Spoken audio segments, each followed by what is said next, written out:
요한복음 4장 13절 14절 말씀. 자, 여러분 찾으신 줄 알고요. 2절 말씀 우리 함께 읽어봅니다. 예수께서 대답하여 이르시되 이 물을 마시는 자마다 다시 목마르려니와 내가 주는 물을 마시는 자는 영원히 목마르지 아니하리니 내가 주는 물은 그 속에서 영생하도록 솟아나는 샘물이 되리라. 아멘. 아멘. 오늘 이 샘물을 주님께서 우리에게 부어주시기를 소망합니다. 여러분하고 저하고요, 이 샘물 좀 우리 마십시다. 넉넉하게 마십시다. 주님이 목마른 자 내게 오라 그랬어요. 돈 없는 자도 오라고 그랬어요. 값없이 주시는 이 생수를 우리에게 넉넉히 주시려고 주님은 준비하고 계시는 분이십니다. 오늘 이 생수를 무엇이라고 해석해야 될지 그거는 학자들마다 달리 얘기합니다만, 그래서 우리는 그걸 딱 한 가지로, 한 단어로 바꾸면 뭘까요? 은혜 받는 거지, 은혜. 이게 성령이 내게 오셔도 은혜고, 말씀이 내게 오셔도 은혜고, 예수님이 내게 오셔도 은혜고, 우리가 은혜 받는 거지요. 우리 주님이 예비하신 은혜가 이 시간에 넘치기를 간절히 소망합니다. 어떻게 하면 이 은혜가 우리 가운데 넘치고 넘쳐날까 생각해 봤습니다. 하나님 하실 일은 하나님 하시면 되고, 우리가 할 일은 우리가 하면 되겠죠. 우리가 할 일이 무엇인가에 집중하면 될 것 같습니다. 여러분, 오늘 여러분 잘 알고 계시던 요한복음 4장은 이 사마리아 성에 있는 한 여인이 예수님 만나러 오면서부터 일어난 일이었습니다. 사실 예수님 만나러 온 거 아니에요. 이 여인 예수님 만나러 온 게 아니라 물 기르러 왔습니다. 대체로 시간대 보면 난 12시쯤. 여러분, 오늘은요, 뭐 좀 한다고 8시부터 설쳤는데 땀이 나던데요. 뭐 일어난다고 8시부터 어쩌고 저쩌고 하니까 막 더워졌습니다. 아침에 잠깐 좀 뭐 일 잠깐 볼 것 잠깐 보고 신방 나가는데요. 와, 이런 날에 신방 나가도 되나? 아무도 날 안 반겨줄 것 같다. 그런 생각이 확 드는 뜨거운 시간이었습니다. 그래서 이제 오전에 신방을 마치고 잽싸게 집에 와가지고 집에 올 때 제가 고민을 했어요. 무슨 고민을 했냐면, 오늘 점심을 냉면을 먹을까 라면을 먹을까, 냉면을 먹을까 라면을 먹을까. 제가 못 먹었을 것 같아요. 라면을 먹었습니다.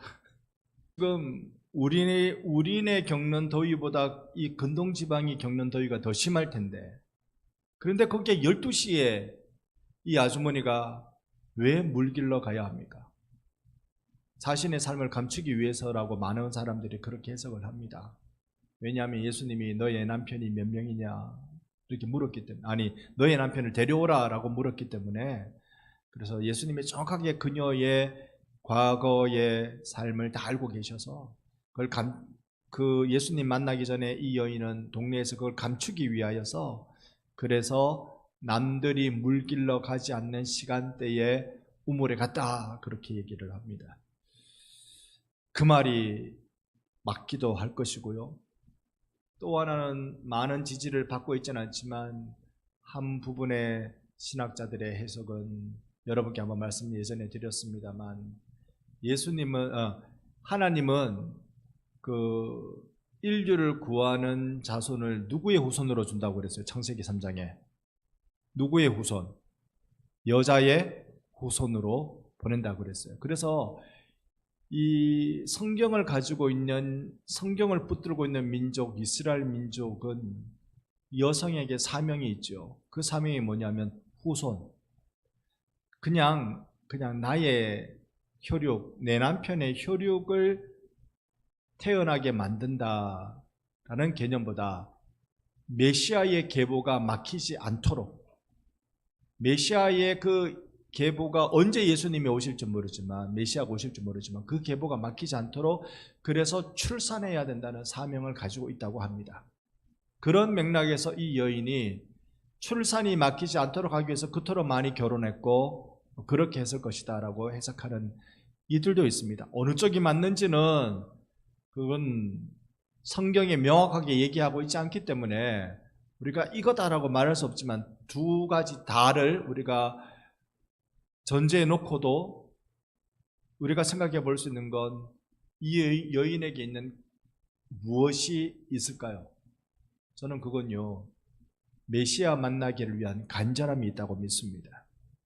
앞에 걸로 이 여인을 설명한다 하더라도 자신의 공허를 아무도 채워주지 못하면 그녀는 삶을 통해서 경험했습니다. 세상에서, 사람에서, 남편에게서, 무엇에게서 자신의 공허를 채워줄 것이라고 여겼지만 전혀 자신의 공허를 채워주지 못하고 지금 뜨거운 태양볕에 우물가에 나와야만 했던 여인이었습니다. 후자의 것을 이야기한다면 간절히 메시아가 오기를 바라고 바랐지만 나는 메시아를 잉태하지, 메시아의 계보를 잉태하는 자는 되지 못하였구나라는 그런 그 아픈 마음이 그녀에게 있었을 것입니다. 이러나 저러나 그녀에게는 상실된 마음과 간절한 마음이 있어요. 어떤 간절한 마음? 예수 메시아를 만나고자 하는 간절한 마음이 있습니다. 오늘 이날 저녁에 제가 설교를 길게 하려는 마음보다는요, 이 간절한 마음을 여러분과 함께 좀 나누고 싶습니다. 오늘 13절을 보니까 이 물을 마시는 자마다 다시 목마르대요. 이 물은 무슨 물? 우물물. 우물물을 마시는 자마다 또 목마르대요. 제가 좀 전에 마셨는데 한 3분 뒤에 또 목마를 것 같습니다. 물은 마시면 또 목마르고 또 목마르고. 여러분, 요즘 아마 여러분의 가정의 그 남자분들은 밤에 물 마시러 좀 밖에 좀 자주 나가지 않습니까? 이 더위에 물 마시러 좀. 그러는 이유는요, 조금 몸에 열이 있는 사람들은 이런 날씨에는 땀을 많이 흘립니다. 잘 때도 땀을 많이 흘려서, 그러니까 목이 마르죠. 목이 말라가지고 나가서 또 마시다가 들어가다가 잠깐 누웠다가 또 땀 흘리니까 또 마시다가 잠깐 누웠다가 그러다가 깨갖고 화장실에 또 가고, 이게 아마 많이 반복되는 계절이 지금인 것 같습니다. 이 세상의 물은요, 마시면 목마르고 마시면 목마르고, 세상이 주는 모든 이것만 있으면 될 것 같다, 그거 있어봐요, 그 다음에 또 안 돼요. 이것만 해결되면 될 것 같다, 그거 해결돼봐요, 또 안 돼요. 세상의 것은 만족이 없습니다. 왜 만족이 없느냐면 그건 생명이 아니기 때문에 그래요. 생명만이 우리에게 만족을 주는데 생명이 아니니까, 생명이 아닌 것들로 내가 그것을 붙들고 만나고 만지고 내 거 삼고 이렇게 해도 그것은 나에게 만족을 주지 못합니다. 그러니까 나에게 만족을 주는 무언가를 내가 붙잡아야 되잖아요. 내게 만족을 주는 건 하늘 생명수밖에 없어요. 하늘 생명수. 그게 14절. 우리 14절은 다시 한번 읽고 싶습니다. 여러분, 요한복음 4장 14절 말씀 우리 다시 한번 한 목소리로 읽어봅니다. 내가 주는 물을 마시는 자는 영원히 목마르지 아니하리니 샘물이 되리라. 아멘. 아멘. 자, 예수님이 주시는 물, 제가 믿기로는 성경으로 해석해 보면 그 배에서 생수의 강이 흘러 넘치리라라고 요한복음에서도 말씀하시잖아요. 그걸 성령으로 성경에서 해석하고 있습니다. 그러니까 예수님이 주시는 물은 성령님이라고 저는 그렇게 믿어요. 성령님을 우리에게 주신다. 그래서 예수님이 하늘로 올라가실 때 우리에게 주신 선물 3가지, 말씀, 성령, 교회, 이 3가지의 선물을 주셨습니다. 그러니까 말씀 위에 교회가 서야 되고, 교회가 존재할 수 있는 유일한 힘은 성령이라는 사실을 우리에게 알려주신 것이죠. 그래서 여러분, 오늘 우리가 이 성령님에 대한 간절함을 함께 갖기를 원합니다. 여러분은 간절하세요? 여러분, 이 여인이 우물을 찾아올 때 얼마나 간절했겠어요, 사실. 그 중동 지방의, 근동 지방의 우물, 그 물, 식수, 이게 얼마나 간절할까요? 여러분은 이 더운 날씨에도 물이 없어서 곤란 겪는 건 아직 잘 없으시죠?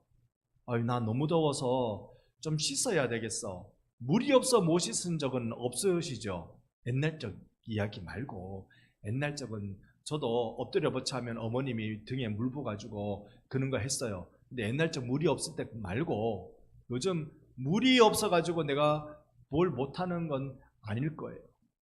그런데 이 고대 시대에 어느 분이요 중동에 다녀온 이야기를 하셨어요. 오래전에 중동에 다녀온 얘기를 했는데 너무 목이 말라가지고 이 집에 여기 가서 물 한 그릇 좀 얻읍시다. 물을 안 주더래요. 우리네 인심하고 너무 다르잖아요. 우리는 물 좀 주세요 그러면 물 딱 떠가지고 그 위에 나뭇잎 하나 싹 띄워주잖아요. 물 먹다가 얹힐까봐 체할까봐 딱. 그러니까 물 인심 우리는 있는데 그쪽에 물을 안 주더래요. 그래서 왜 그렇게 물을 안 주고 물 인심이 그렇게 야박하냐고 그러니까 하는 말이 차라리 석유를 달라 하십시오 그러더래요. 차라리 기름을 달라 하십시오. 그럼 줄 것이라고. 그만큼 물이 귀한 지방입니다. 그러니 얼마나 이 여인이 간절했겠어요. 물이 간절했겠어요. 마시고 싶었겠어요. 그런데 남들이 보지 않는 시간에 찾아가서 물을 길러야 하는 그 걸음걸이가 조심스러웠고 남이 나를 어떻게 볼까 싶어서 숨은 걸음으로 걸었고 종종 걸음으로 걸었고 그리고 물을 갖기 위한 간절한 마음으로 여기까지 왔을까요? 오늘 주님이 우리에게 보시고자 하는 거 우리가 은혜 받아야 되겠는데 주님이 준비하시는 건 은혜예요. 은혜를 준비하셨는데 그 은혜를 내가 받는 비결은 내가 얼마나 주님 앞에 간절한가에 달려 있습니다. 여러분 오늘 이 밤 간절하십니까? 간절하려면 조금 후끈후끈 더워야 되는 건 사실입니다만 이거 더우면 우리 이 시간은 간절함이 해결이 안 되는데 여러분 선풍기 잘 맞춰져 있고 에어컨 저는 세팅이 다 되어 있습니다만 여러분 지금 덥지 않으세요? 전혀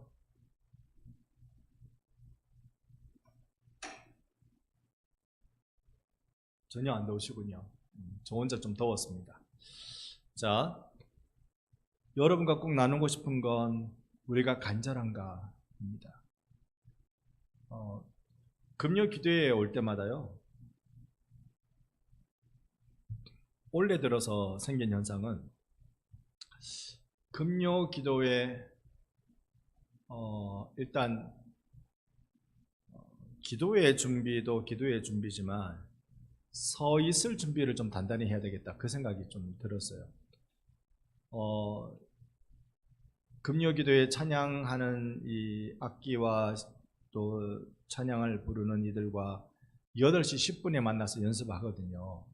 8시 10분에 와서 연습하고 그리고 연습이 조금 일찍 마치면 잠깐 좀 쉬었다가 그리고 55분쯤 이제 기도로 시작합니다. 기도로 시작해서 다 끝나면 언제인지 여러분 아시죠? 10시 30분에 다 끝납니다. 그러면 제가 서 있어야 될 연습 그 준비가 좀 돼 있어야 되겠다. 올해 들어서 그 생각이 딱 들었어요. 이걸 어쨌든 한 2시간 서 있어야 되는데 2시간 서 있을 것이 이젠 조금 준비가 필요한 것 같아요. 근데 이게 가능한 이유는 저에게 있어서 이게 가능한 이유는 딱 한 가지밖에 없습니다. 주님을 향한 간절함. 주님 나 은혜 받아야 됩니다. 주님 나 은혜 받아야 내가 삽니다. 이 간절함 하나가 서 있을 수 있게 만들어 주셨습니다. 많은 여러분 교회를 바라보면서 많은 걱정들이 있으실 거예요. 우리나라뿐만 아니라 외국 교회도 마찬가지고요. 외국 교회, 이 미국의 수정교회, 크리스탈 교회도 얼마나 그 큰 교회로 성장했는지 모릅니다. 근데 하루아침에 무너져 내리잖아요. 지도자들의 넘어짐으로 인해서 하루아침에 그 수정교회가 엄청나게 쇠락해지는 것 있었고요. 오늘날 우리네 교회도 마찬가지입니다. 많은 지도자들이 자꾸 쓰러지고 자꾸 넘어집니다. 저는 이런 생각 해봤습니다. 왜 다른 지도자들이 아니고 정치 지도자들이나 경제 지도자들이나 이런 사람들은 자기의 권력욕이나 또 물질 욕심으로 인하여서 그걸로 이렇게 추구해 가다 보니까 넘어지는데 왜 교회에 있는 지도자들이 이런 일로 왜 넘어질까? 교회에 있는 지도자들이 왜 넘어질까? 곰곰이 그 생각해보면서 제가 내린 결론은, 저만의 결론은 이겁니다. 간절함이 없기 때문이다. 간절함이 있으면 그러지 않아요. 교회를 향한, 성도를 향한, 그리고 이 나라를 향한 간절함이 있으면 그렇게 넘어지지 않는다고 생각합니다. 근데 저도 큰소리 뻥뻥 칠 수 있겠습니까? 큰소리 뻥뻥 칠 수 있겠습니까? 대학 시절에 교수님이 그런 이야기를 한번 한 적이 있으셨어요. 그때 나온 책이 두란노에서 돈, 권력, 성이라는 책이 나왔습니다. 그런데 많은 신학생들이, 목사들이 나는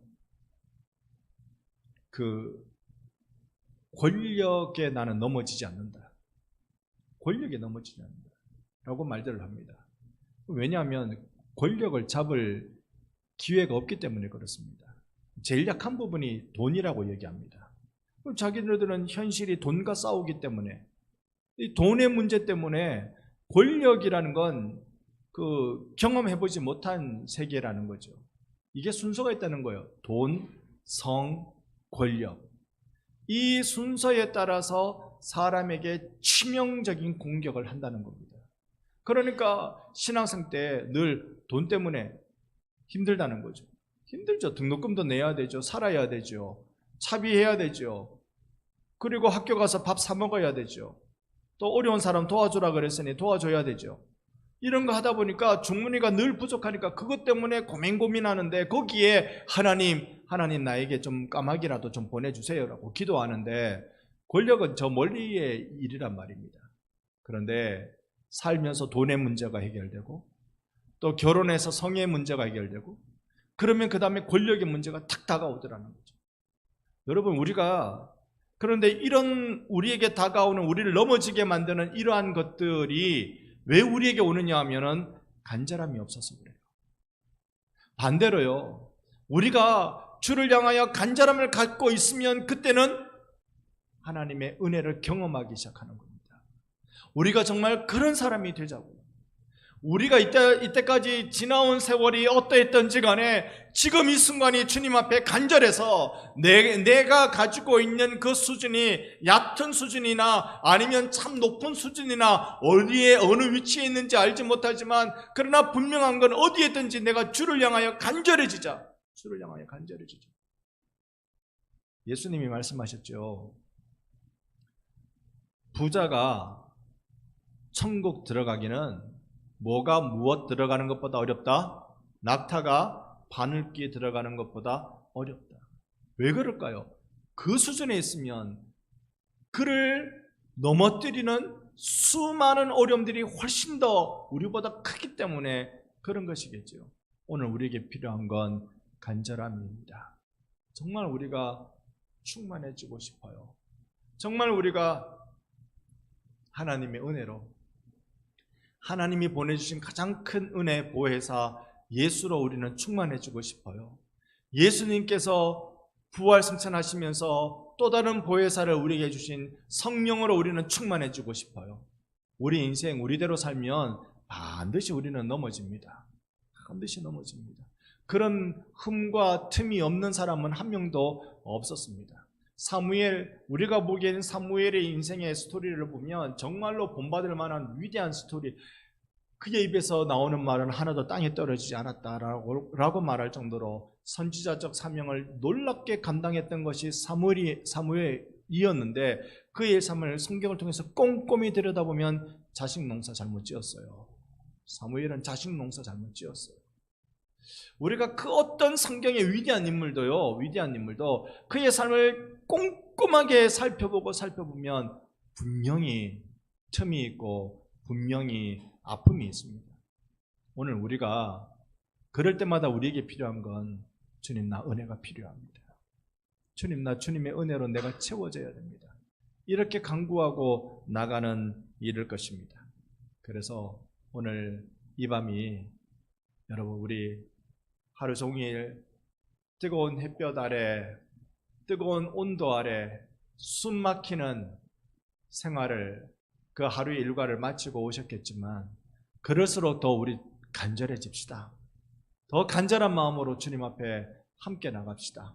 이 시간, 그래서 내가 이 난 12시 우물로 나는 세상 물 기르러 나갔지만 거기에 기다리고 계시던 하나님 보내신 어린 양 예수께서 나에게 목마르지 아니한 생수를 주시는 그 기적이 오늘 여기도 일어나기를 예수님 이름으로 축원합니다. 아멘.